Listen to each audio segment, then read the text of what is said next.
E aí, aluno, beleza? Tranquilo? Espero que sim. Como eu prometi, a gente vai continuar a disciplina agora falando de Organização Mundial do Comércio, a OMC. Bom, então a World Trade Organization, a definição geral dela é organização que medeia as regras globais de comércio, poxa vida, né? Entre as nações. Sua principal função é garantir os fluxos comerciais. Vou falar 3 vezes, para ficar chato na sua cabeça. Garantir os fluxos comerciais. Garantir os fluxos comerciais. Garantir os fluxos comerciais. Se você decorar essa frasezinha rapidinha, e, obviamente, as consequências, o entendimento dela, garante qualquer questão de OMC. Partindo dos princípios, e os princípios da OMC já foram profundamente abrangidos em concursos públicos, nós vamos falar de previsibilidade e liberdade máximas possíveis, ou seja, é a liberdade máxima do comércio desde que esse comércio seja equitativo. A OMC é aquela que põe panos quentes desde que o comércio flua sem problemas e da maneira mais ágil possível. Quando surgem problemas, e esses problemas, isso é o ideal dela, sem nenhum tipo de interesse para parte A ou parte B. Ela está visando somente o quê? Para que o fluxo comercial entre A e B, e obviamente a sua repercussão para os demais países integrantes da OMC, não seja prejudicada. Tá? Nós vamos entender isso ao longo da explanação. Bom, antes da gente falar da OMC e da sua atuação, a gente precisa entender as principais barreiras comerciais que existem. E nós temos algumas barreiras que eu listei para você aqui, principalmente que são elas as técnicas, as tarifárias e as não tarifárias. Vamos entender a diferença das 3, é muito importante. Tá? As barreiras técnicas, como o próprio nome diz, ela se baseia em normas e regulamentos técnicos, sanitários, fitossanitários de saúde animal. Ou seja, por mais que um país queira negociar com outro, tenha recursos não só para negociar, mas recursos financeiros e de logística, se a saúde animal, vegetal ou humana seja comprometida nesse negócio, ou seja, vieses técnicos, esse comércio não pode acontecer, ou ele tem que ser melhorado. Entendeu? Então, essa é uma barreira técnica que impede o comércio entre participantes. Já as tarifárias, elas dizem respeito às tarifas de importação. Óbvio, tarifas de importação, quanto maior a tarifa para importar, pior vai ser a relação comercial entre esses países. Taxas de valoração aduaneira também influenciam. Então, tarifário diz respeito a imposto, a tarifa mesmo, para você exportar ou para você importar. Então, isso não deixa de ser barreira. Já imaginou se não houvesse nenhum tipo de barreira aduaneira? O comércio seria facilitado. Por que ela existe? Primeiro, porque isso é um recurso importante para o país que importa, né, para que ele tenha mais montante, mais dinheiro, mais capital, para investir no seu próprio comércio ou em outras áreas. Além do que as tarifárias elas não deixam o comércio muito livre, e aí o comércio, o produtor nacional, consegue competir com o produto internacional. Só que essa competição tem que ser uma competição honesta, e a gente vai falar dela daqui para frente. Mas por hora, entenda tarifárias como isso.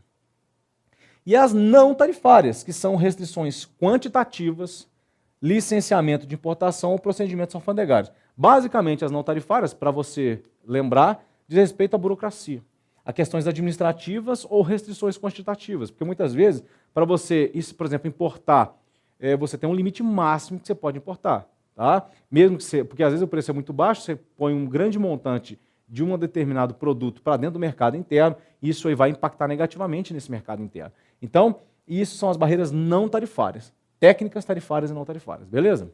Bom, uma história rápida da OMC. A sede é em Genebra, Suíça, pelo Acordo de Marrakech. A sede tem que saber, é em Genebra, na Suíça. Ai, professor, qual que era a sede mesmo da ONU? Vai fazendo essa comparação à medida que a gente vai avançando, porque aí você acaba guardando. Então lembra que a sede da ONU, que foi o organismo anterior que a gente viu, é em Nova York. A sede administrativa aqui é em Genebra, ok?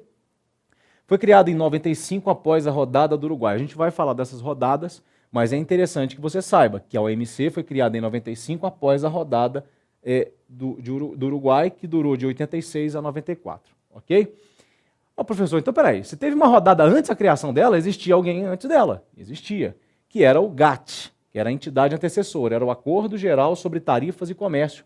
que foi fundada em 1948, outra consequência da Segunda Guerra Mundial. Então a OMC é um pouco mais tardia que a ONU, mas é claro que teria que ser tardia, se ela faz parte da ONU, poxa. Né? Então, foi criada em consequência da Segunda Guerra Mundial também. Então a Segunda Guerra Mundial, nesse sentido, ela contribuiu para a estruturação das fronteiras, digamos assim, dos países, da relação que esses países tinham em todos os âmbitos, uns com os outros, para evitar a guerra. Né?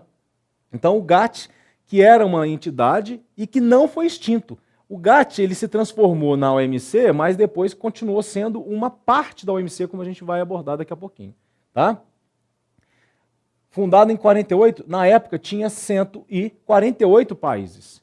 Hoje, que eu estou gravando aqui, são 160 países. Você vai entrar lá no OMC, se já não fez, e confirmar quantos países são membros da OMC. Isso é legal para concurso, tá? Desses países, 75% são países em desenvolvimento. Isso é importante demais você saber, porque a gente tem a falsa impressão. Poxa, peraí, OMC, comércio, então a maioria dos países são países desenvolvidos ou países, né, capitalistas. Não. Obviamente que em termos de capital bruto, esses 25% representam a enorme maioria. Mas em termos de números absolutos de países, a maioria é de países em desenvolvimento. Então eles têm um impacto na OMC. Por quê? Nós vamos ver daqui a pouquinho. O presidente, a OMC tem um presidente, desde 2013 é um brasileiro, é o Roberto Azevedo. Então, saber que existe um brasileiro na presidência desde 2013, não sei se você está vendo agora, confere lá se ele continua sendo presidente, tá? É importante, não adianta falar de fóruns, que é uma coisa tão mutável, eu dou para você as ferramentas e agora cabe a você conferir essas informações. Eu sempre vou chamar a atenção para você. Então, 2013, Roberto Azevedo, um brasileiro na presidência da OMC. É a primeira vez que a gente vai falar de algumas da influência de brasileiros nessas organizações. Ah, professor, isso é importante para concurso público? Claro, né? Então, saber disso aqui também. Funções. Gerenciar acordos multilaterais. É o fórum de discussão do comércio internacional. A ONU não discute a paz? Todo mundo não senta para dialogar? Quando o negócio é comércio, é a OMC. Tá? Supervisiona acordos entre os países membros e a intenção dela é o quê? Elevar a qualidade de vida dentro dos países. Então, você fala, nossa, esse objetivo aqui, inclusive, essa função, ela vale para qualquer tipo de organismo internacional. Quer elevar a qualidade? Então, não faça muito julgamento de causa. Se for uma alternativa de uma provável questão, ela pode estar correta, tá? Porque se você consegue sanificar os acordos comerciais, a tendência é que a qualidade de vida também aumente, na visão capitalista, tá bom?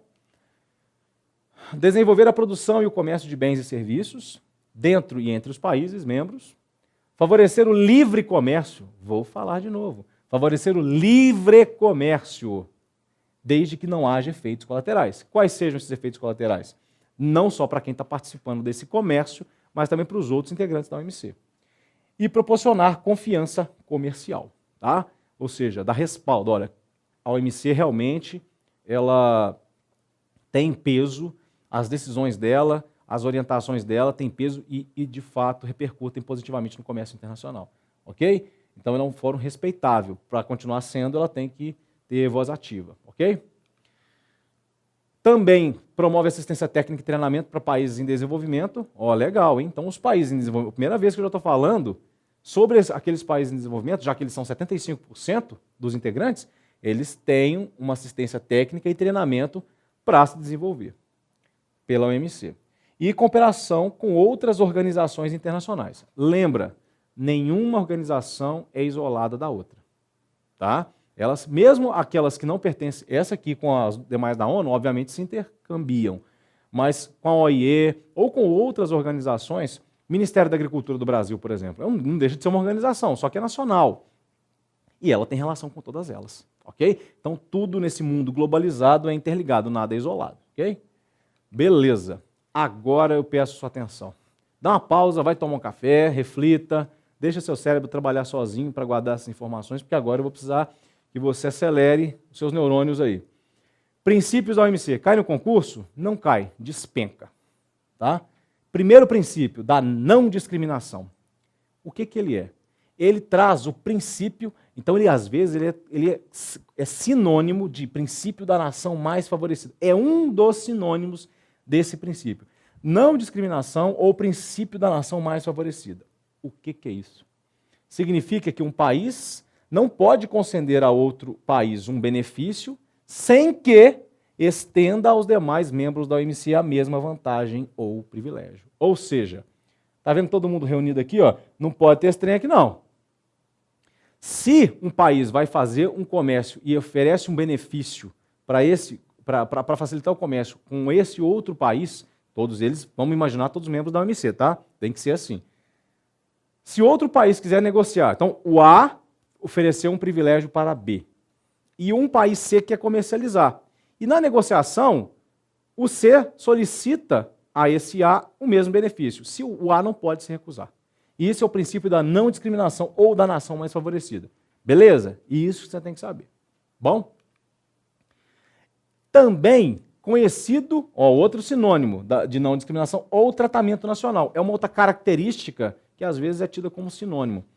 Que é o quê? Impede o tratamento diferenciado aos produtos internacionais para evitar desfavorecê-los na competição com produtos nacionais.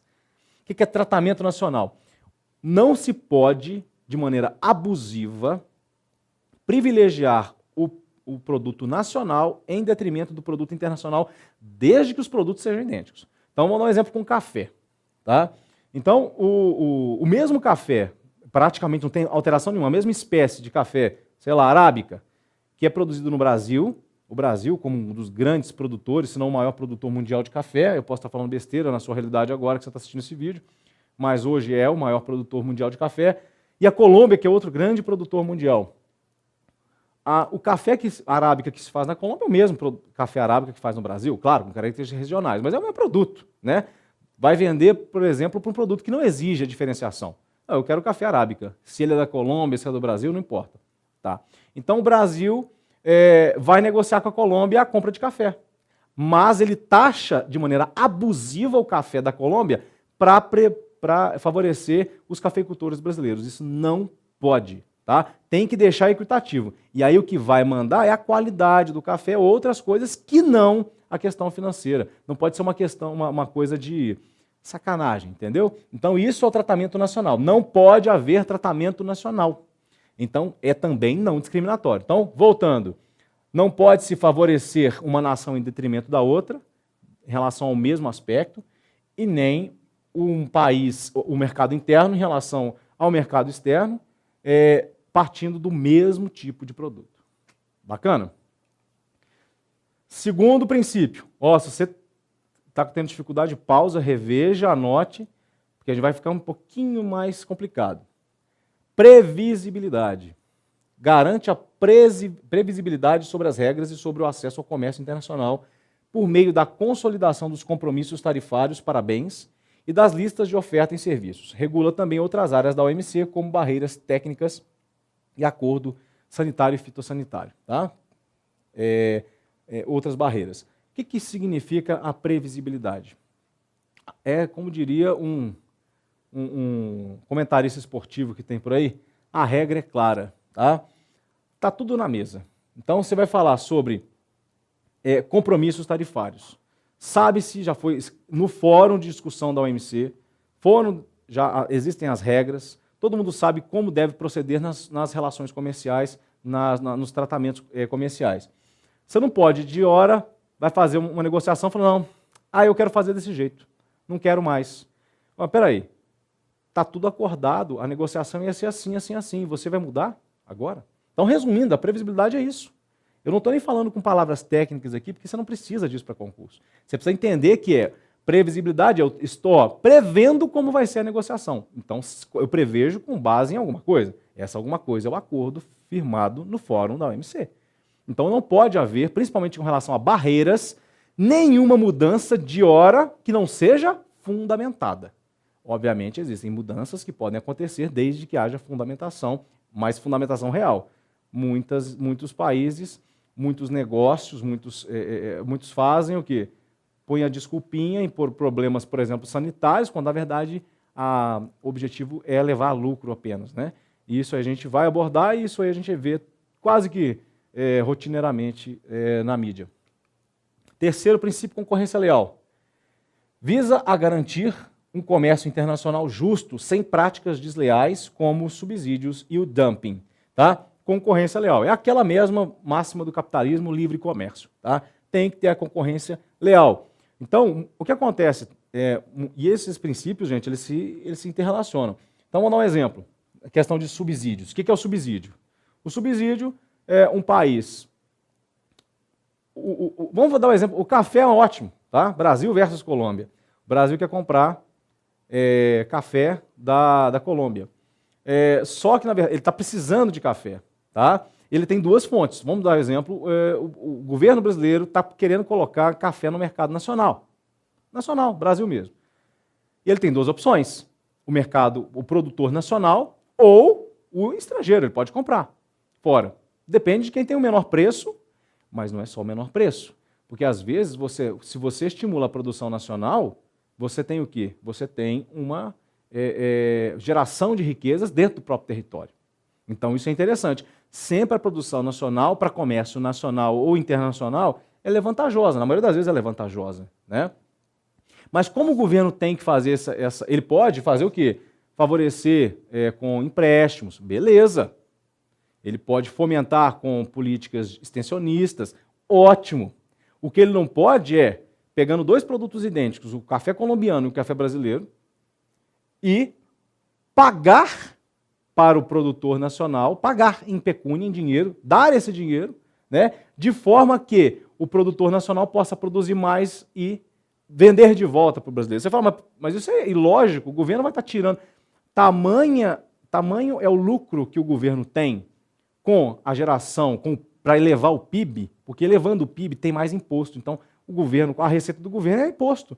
Então, se a produção nacional vai para cima, isso daí favorece todo o comércio nacional. Então, sempre o país prefere a produção interna à compra externa.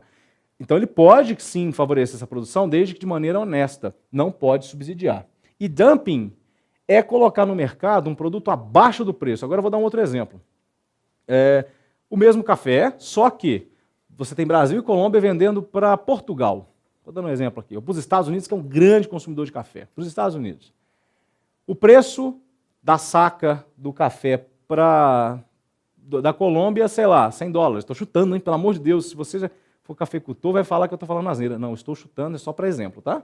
Então, $100 a saca do café colombiano para os Estados Unidos. Isso é o preço, vamos falar assim, o preço com o lucro certinho, bacana, um preço justo. O do Brasil fica a 150. Quem que os Estados Unidos, partindo do pressuposto que é o mesmo produto, vai comprar de quem? Do Brasil ou da Colômbia? É da Colômbia, claro. Aí o Brasil faz o quê? Abaixa para $75. Os Estados Unidos vai vir para cima do Brasil, vai comprar o café brasileiro. Vai falar, mas professor, o Brasil vai ter prejuízo. Vai ter prejuízo. Mas ele vai trocar um prejuízo inicial porque ele vai quebrar a Colômbia. A Colômbia não vai ter como chegar nesse valor. O que vai acontecer? A Colômbia vai quebrar. Vai parar a produção dela, vai prejudicar a venda e a competitividade no mercado internacional. Logo, o Brasil tem um prejuízo no início, mas garante o mercado com os Estados Unidos e daqui a pouco ele vai ser praticamente o único a exportar para os Estados Unidos, o único fornecedor. E aí ele põe o preço que ele quer. Isso é dumping. Beleza? Bom, concorrência leal. Quarto princípio, proibição de restrições quantitativas. Impede que os países imponham cotas ou proibições a certos produtos internacionais a fim de proteger a produção nacional. A OMC aceita o uso das tarifas como forma de proteção, se a lista de compromissos previr, aí é previsibilidade. Está vendo como os princípios são interrelacionados? O uso de cotas tarifárias. Então, aqui novamente. Então, você não pode restringir quantitativamente, a não ser que isso esteja previamente acordado. Beleza? Quinto princípio e último é o tratamento especial e diferenciado para países em desenvolvimento. Olha que legal! E isso aqui é bizu também, viu? Bizuzão. Porque isso aqui pode ser, quando você olhar, pode soar como falso se uma alternativa for para julgar uma alternativa no concurso. E ela é verdadeira, se for nesse contexto. O que diz esse princípio? Os países em desenvolvimento terão vantagens tarifárias De novo, os países em desenvolvimento terão vantagens tarifárias, além de medidas mais favoráveis que deverão ser realizadas por aqueles países desenvolvidos. Numa negociação, se tiver que alguém ganhar com ela, vai ser os países em desenvolvimento. Se você tiver, então suponhamos que vamos pegar Austrália e Brasil, grandes produtores de carne, e Estados Unidos, grande consumidor de carne. Então, a mesma carne bovina vai ser exportada do Brasil ou da Austrália para os Estados Unidos. Se tudo tiver igualzinho, todas as condições, tudo bacana, os Estados Unidos terão que favorecer a compra da carne brasileira em detrimento da australiana. Isso é só para você entender. Estou dando um exemplo para você entender o que é esse tratamento especial e diferenciado para países em desenvolvimento. Isso é legal de acordo com a OMC, os princípios. Esse bloco foi super importante porque eu falei de princípios da OMC e eu espero que você leve-o a sério, revise e assim que você estiver seguro, partamos para o próximo bloco que a gente vai dar seguimento ainda em OMC, beleza? Mas por hora tá bom, vai lá tomar um café e volta depois. Eu também vou. Um abraço, até mais.